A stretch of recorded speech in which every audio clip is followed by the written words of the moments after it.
Okay, sorry guys, it's like 5 minutes in and I'm just now getting started, but I have so many notes, so I'm gonna try to like blaze through this. If you can't hear me, Shelbs, just let me know or put it in the chats. And I did put my notes in your guys' chat just in case something happens. So first things first, I am not even going to go over chapter 1 because I really want us to stay on track and do chapter 2 today. The main things that I got out of this, because I do feel like chapter 1 is a very entry level leader. And as diamonds, you guys are, a little bit above the entry level leader. It's the first leadership rank, but I feel like you're a leader, once you're ruby, right? So with diamond, it's a little bit more in depth. So here's my notes. Really easy to misinterpret the way that people work or feel. So for you as a leader, you might be looking down at your team. I hate that expression. Looking down at your team going, okay, well, none of them are working. So what am I supposed to do? Or so-and-so always has so many excuses, but like, I'm just going to keep going myself and kind of like get to the top myself instead of reaching down and starting to lead them, instead of reaching down and trying to understand them, because a lot of the times we misinterpret what they might need. As you guys know, I recently found out that like 95% of my team is yellow. And for the last 3 years, I've literally been leading them as like this dominant red that all of my yellows don't need that. In fact, it like hurts them when I lead like a red. Instead, it doesn't like hurt them, but it's not what they need. It's like if Brian's love language isn't giving him gifts, then I shouldn't be giving him gifts. You know what I mean? It doesn't fill their cup. And so I have really been studying that and trying to figure that out. So I loved it's really easy to misinterpret there. But just make sure that you're really reaching out and trying to understand them. And I'll get to that more in a second. Potential of a group is always greater than that of an individual. People working together. So this one I want to talk about. When you work together, you guys, it's so easy for you to do more things. But I personally, I'll use this as an example. For the first, I'd say 2 years, for the first 2 years of my business, I led for myself. I cared about my team. I cared about others, but I led as in like, I'm going to go to the top no matter what. Like, I'm just going to go. And I don't mean that I was like mowing people over, because of course I care about my team, but I was leading in a way that wasn't beneficial to my team. I wasn't working together with them. Instead, I was paving this way. And then I was just like, well, if they want to come, they'll follow. Right. And that's so easy for us to get into that, oops, hold on. Okay. It's so easy for us to get into that. I'm just making sure everybody's muted. To that way of thinking, because we're like, well, if so-and-so's not ready, then, but I'm ready, I have to go. And there's a certain time when there is a time for you to just get there, but you don't want to get all the way to the top. I loved one of the things that he said was like, it's really lonely at the top. Did you guys catch that? Shoot. It says my internet connection is unstable. Can you guys hear me? Yeah. Okay. It's really lonely at the top, right? So you don't want to get all the way to the top and look back and be like, man, look how many people I could have impacted. Look how many people I could have had next to me instead of me just bulldozing over everybody, right? So being a leader is really reaching down. The entire chapter was about being coming from a soloist to a conductor.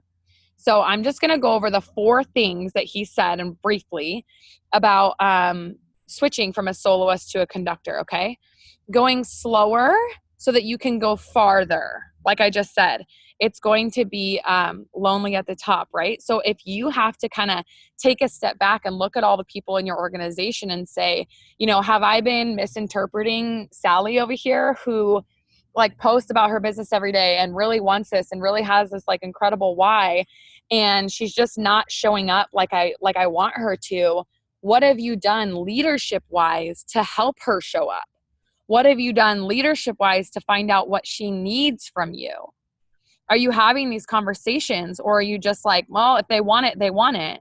Because I'm so guilty of that, you guys. I'm so guilty of being like, well, they weren't on the Zoom, so I don't know. I guess they don't really want this that much. And then a couple months go by and maybe I find out that they're like, well, I kind of have been feeling down and I didn't know where to start. Well, if I would have reached out and said, hey girl, I noticed that you weren't on this Zoom tonight. You're always on the Zooms. What's going on? Can we talk about this? How are you feeling about your business? Like, be a proactive leader and make sure that you're reaching out to these people that you may think are just like not working, when in reality, have you guys ever been discouraged? Yeah, a lot, right? Right? So like, why do we just kind of like mow over it? And I'm not saying you guys are, because I do this in my personal business. I'll be the first to admit it. It's so easy for me to be like, well, when she wants it, she wants it. She'll show up. No, I have to reach down and be willing to work with them. And if they don't know how to do things, you guys, you need to be willing to get on a one-on-one Zoom or a FaceTime. That's something that in the beginning parts of my business, it wasn't as important to me, because I thought we have so much like group things. We have so much, what's it called? Resources to give everybody, right? So for me, I was like, no, if you're showing up to this, you would be successful. But that's a red. You know how many yellows need me to come to them and say, listen, I'm so excited for you. Here's your chart. I want to help you get to Ruby this month. When you go Ruby, this helps so-and-so go Diamond. When you go Emerald, this helps so-and-so go double. Yellows need to feel needed.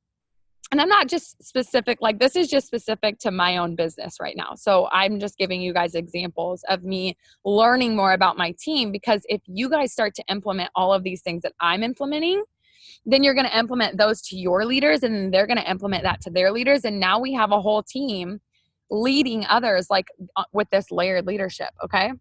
Sorry, moving on. If you can figure out how to make the climb, come join me. This was like one of the things I wrote down that he was saying. I kind of already went over this, but basically like that is not something that that's not a leadership thought, right? You want to carefully choose your steps so that you can that people can follow you and work with you and duplicate alongside you. You don't want to run to the top and then go back and be like, hey guys, I already got there, so now I'm here to help. They're all going to be gone because you didn't help them during, right? You didn't work with them to get there.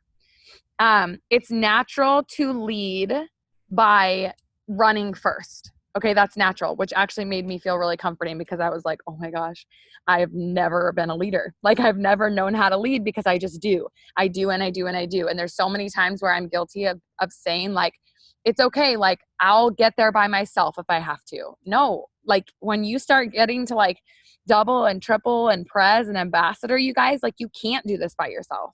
You don't want to do it by yourself. I think that's the most important thing that you guys understand. Who wants to get to the top by themselves?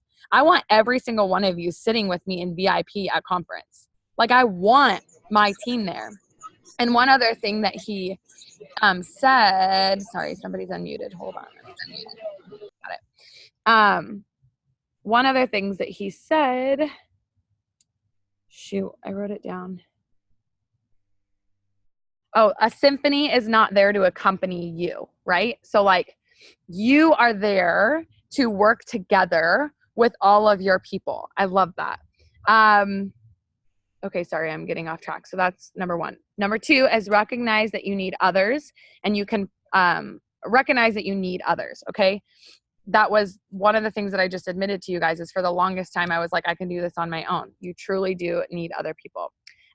One thing that I know some of you are driving, so don't do this now, but one thing that I want you guys to do when you get off of this is write down what your strengths are as a leader right now, what you feel your strengths are. If it's reaching out to your team every single day, if it's, pouring into yourself and sharing your self-development with your team, if you feel like you lead from the front, whatever your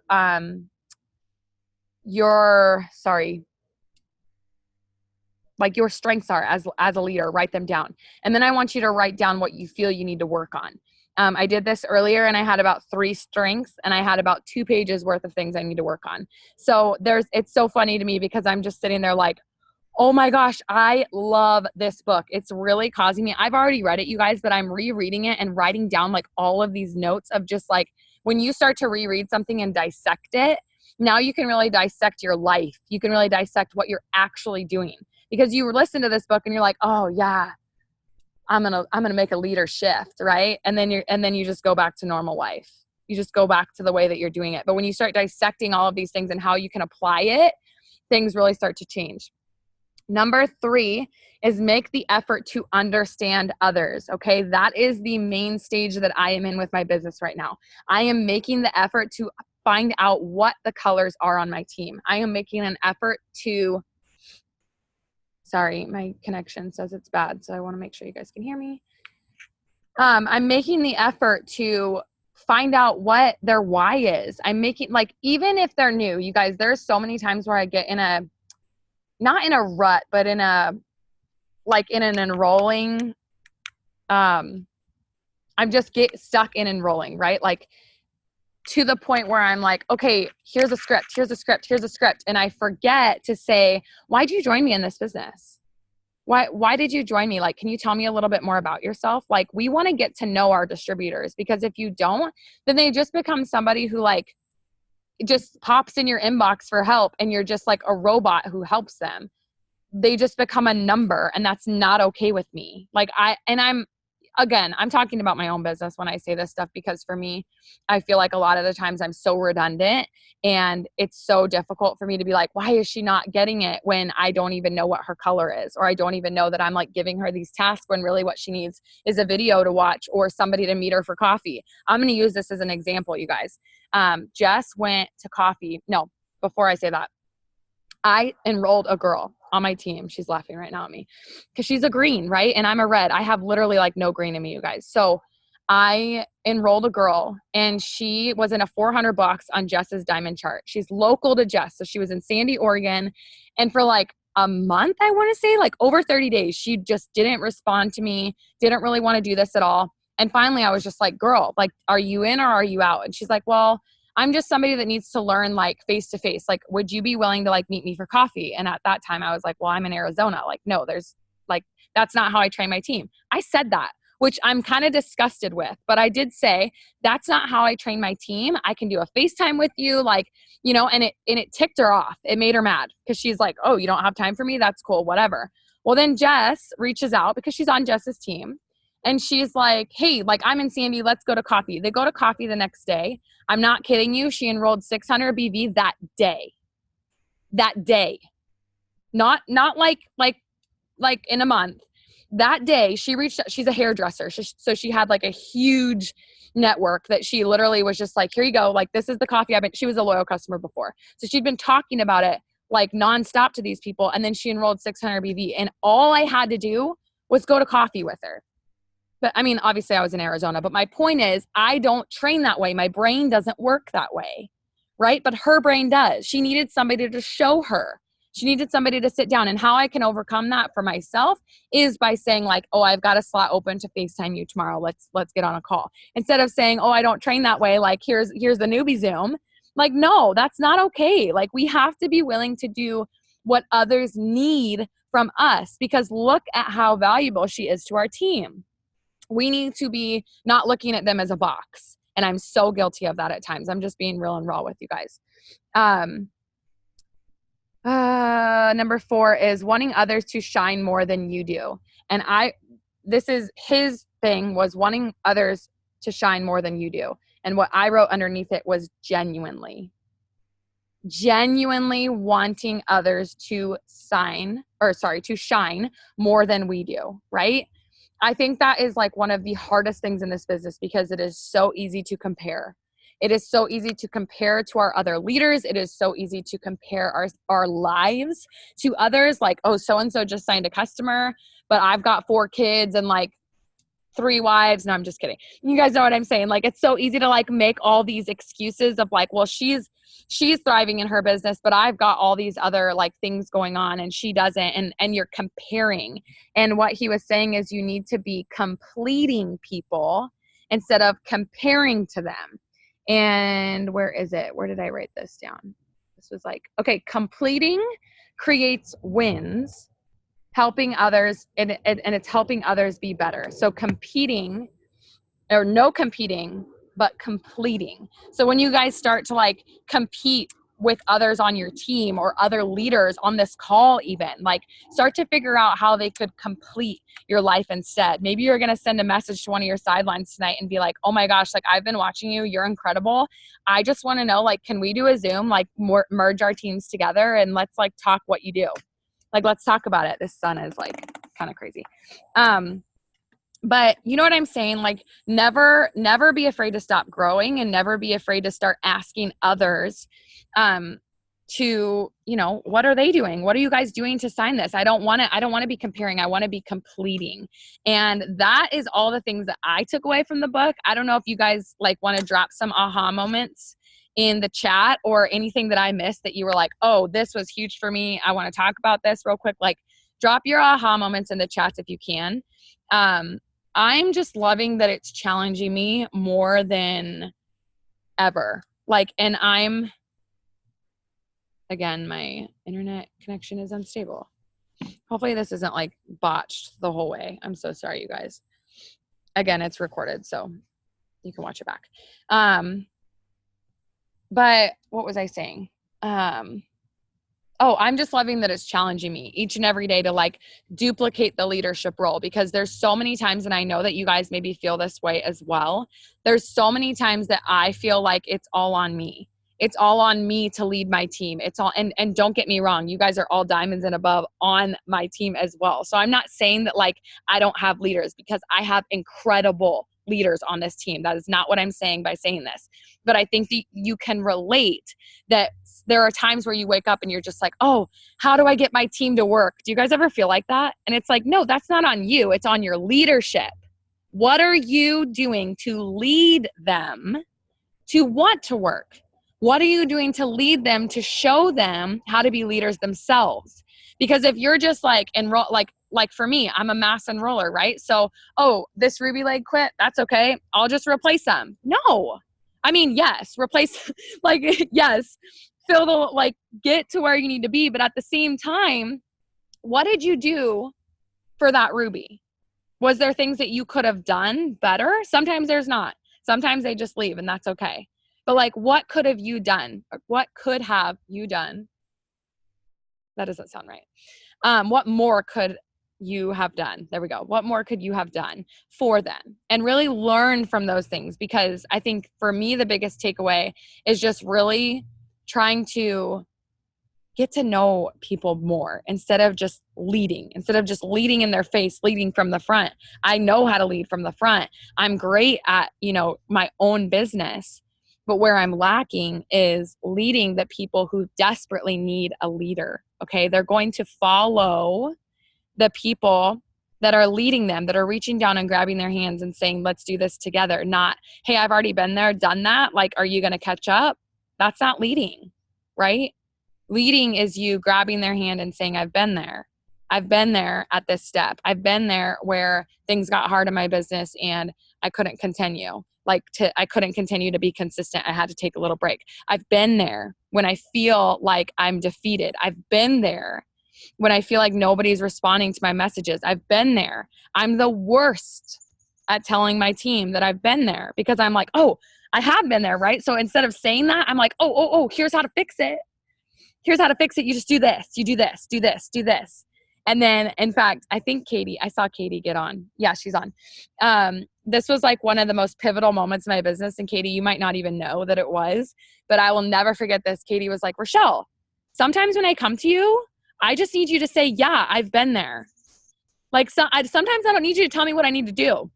I know what I need to do. But sometimes I need you to just stand next to me and say, yes, I've been there. And I was like, whoo, mind blown,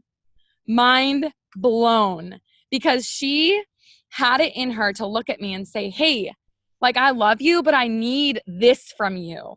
And now, like, I bet you if you asked her, she would be like, Rochelle makes a point to say that every single time now. I make it a point no matter what to be like, oh my gosh, Katie, here's when this happened to me and here's what it was. And also here's how I got out of it. Instead of just fixing it. That's how you lead. You show them what you went through. Okay, so if you guys are like thinking back to conversations that you've had in the past where maybe you could have gone a little bit more depth. My biggest thing is like, maybe I was driving or something and somebody's like, oh, I feel defeated. And so I'll be like, okay, watch this, because I'm driving, right? Okay, watch this real quick. Come back to me when you're done. But really what I should have done is not responded until I was at home and I could actually sit down and say, okay, tell me, like, give me a couple of minutes. Like, give me like 30 seconds to a minute right now of like everything that's going on. Like, tell me everything. And then we're going to work through it together. That's something Pam Souter just did on a podcast that I loved. It was like, you know, talk about this give them a minute to basically like say all of these things that are happening, and then say, okay, are you ready to fix this? Because here's how we're going to fix it. And I think that was like so pivotal for me as well, to just learn how to really find out what's going on in somebody's life before you just decide that you already know what they need. Right? Like it's that controlling nature in me. But it was super comforting to hear John Maxwell say that it was a natural thing. Like, it's a natural instinct for us to be controlling. It's a natural instinct for us to just like want to like, no, you have to do it this way. But really it's like, well, let's figure out why you were doing it this way so that maybe I can understand, and then we can move on. So we only have like 5 minutes left before the Ruby and Above, and I wanted to game plan really quick with Shelbs. So I'm going to let you guys go unless anybody wanted to have, did you guys want to add anything? Do you want to add in your ahas? Does anybody have any questions? Any questions? Thank you, Rochelle. Of course. I'll just add in that I am just like loving the book, and just like you said, it's challenging me in ways that I like didn't even know I needed, and I love that. It's like changing everything for me. So thank you for the recommendation, and I really love this too, like just kind of breaking it down and talking it over and giving examples in our own businesses. So I guess the only thing I would add is maybe next week we can, like, I love that you gave personal examples, but maybe next week some other people would be willing to share their own personal experiences of how this is, you know, how they have a different outlook in their business now because of what they read this past week or something like that. You know, I feel like we're always talking, like we're just these talking heads, and like, yeah, we've been here longer and we, for the most part, got it going on, but like everyone has something valuable that they can be contributing, or we wouldn't all be here. We wouldn't be Diamonds and Above. So I love that. Just a thought. So I would love that. See all you guys in a couple minutes. Yeah. Okay. Yeah. Bye guys. Love you.